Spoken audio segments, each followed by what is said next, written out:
Ben, bos días, pois hoxe comparecemos aquí diante dos xulgados de Lugo.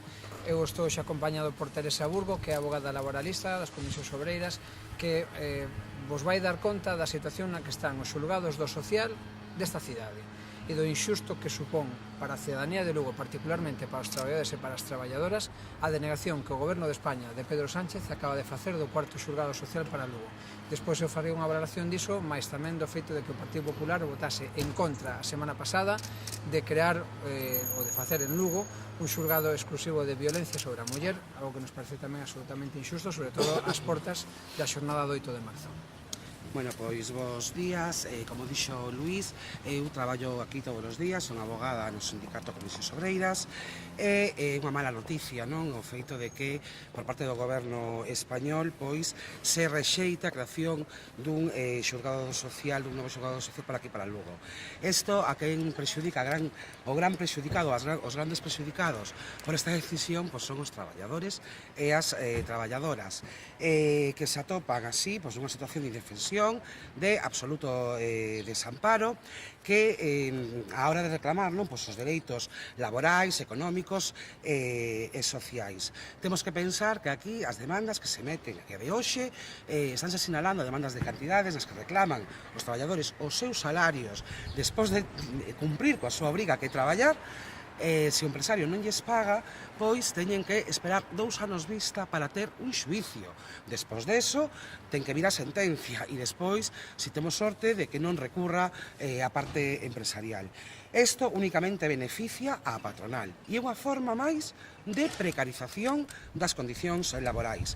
Unha forma máis de precarización por riba, pois como xa sabemos todos, non, das últimas reformas laborais, que ademais, bueno, pois o goberno tamén actual a nivel estatal lle temblou a man, non, tendo todo a favor, lle temblou a man para revocalas ou eliminalas, non? Como decía, os sinalamentos se están producindo para finales de 2021. Eso en reclamacións de cantidades, de invalideces. Estamos pensando unha invalidez, o sea, xente que está nunha situación de enfermidade, que non cobrando unha prestación de incapacidade temporal que é reducida e non se resolva a súa situación hasta 2 anos vista, pasando por un proceso pois de patoloxías graves e serias. No caso de despidos ou extincións dos contratos de traballo, pois estamos esperando a 5 meses vista a ter un xuicio. E pensemos que nun despido, pois, sendo o traballador, pode ter a suerte de ter xerado paro, pois, de poder acudir á prestación de desemprego coa propia carta de despedimento. Pero que no caso dunha extinción, o traballador ao mellor leva 4 meses sin cobrar salarios, sigue traballando, se mete a demanda e dentro de 5 meses vai ter un xuicio e a partir de que se evita a sentencia é cando pode acudir con esa sentencia a solicitar a prestación de desemprego, porque antes non lla van a dar. E claro, os traballadores teñen que seguir pagando pois as hipotecas, os recibos da auga, da luz, a manutención, bueno, pois atender as crianzas, etcétera, etcétera. Entendemos que sitúa aos traballadores, esta decisión sitúa aos traballadores de Lugo como persoas de terceira, absolutamente. Se comparamos isto con Ourense, unha provincia de Ourense, que é unha provincia de características similares, non a nosa, en Ourense hai 4 xulgados do social. 4 xulgados do social. E en Lugo só temos 3. A ratio de habitante por xulgado en Ourense ascende a 78.000 habitantes por cada xulgado, mentras que en Lugo é de 112.000 habitantes.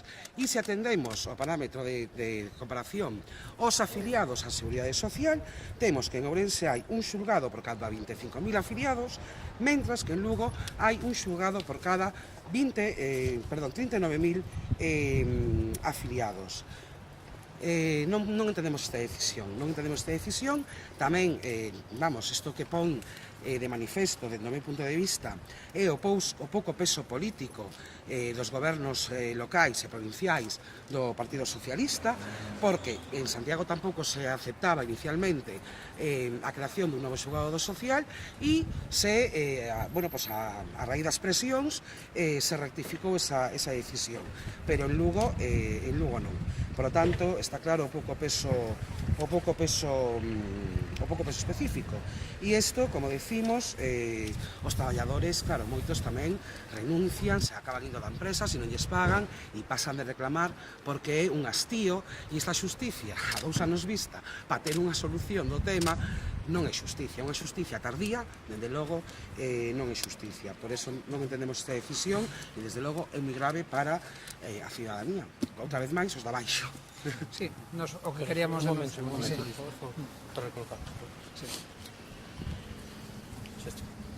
Si, nos o que queríamos facer era denunciar un comportamento absolutamente discriminatorio coa provincia de Lugo que realiza o Partido Socialista, que podendo ter un comportamento, pues, un trato igualitario, non o fai deixando discriminados os traballadores e as traballadoras de toda a provincia, como acaba de explicar Teresa Burgo.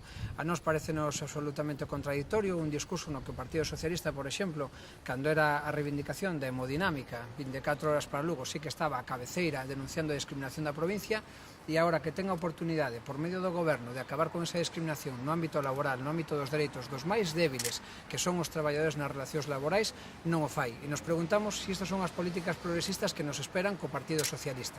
Nós esperamos que non, desde logo. A nosa iniciativa é levar este tema de novo tanto ao Parlamento Galego, non xa ao Parlamento Español, porque as Cortes acaban de disolven esta semana, e, por lo tanto, levaremos, será a primeira iniciativa que levaremos como en Marea ao próximo Parlamento unha vez constituído.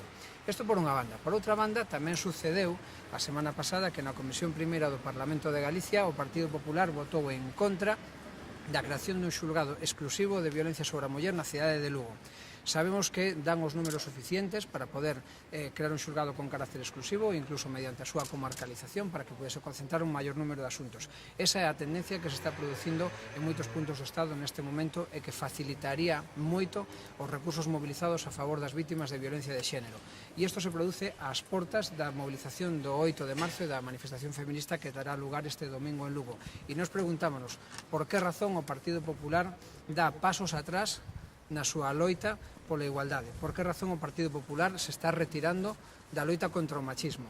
E nós temos unha hipótese clara. Os seus pactos coa extrema dereita, con Vox en Andalucía, están condicionando moito o seu discurso sobre a igualdade. Nos lamentamos e condenamos que o Partido Popular faga este tipo de movimentos porque nos parece que é lesivo para a igualdade e, sobre todo, para as mulleres vítimas de violencia de xénero. E lle facemos un chamamento desde a propia cidade de Lugo a que recapacite e a que cambie de posición.